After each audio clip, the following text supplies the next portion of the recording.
mata. Mga nababasa. Derek. Ala.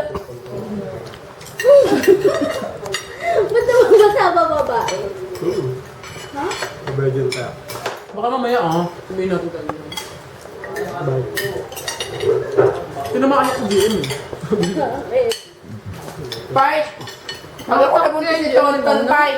Baka sabihin mo rin yung akin. Hindi ako Fight! Ewan, fight! Rotaractors, witness kayo pag ako talaga nabuntis si Tonton. Pero ba ang meeting? Nakakabisip ko lang. Wala nang meeting. Ba't ang sabi? Ang kalimutan niya. Hindi mo na sabihin niya. Magkalimot lang ba? Puputulin ko na ang ugnayan ko sa inyo personally. Yun ay English. Tagal? Personally, meron ba doon? Ano communicate? Iba personal na ugnayan. Oo, nababati pa ako dun sa mga ganun. On! Parang ganun lang kadali. Ha? Parang ganun lang kadali lang. Parang ganun lang kadali.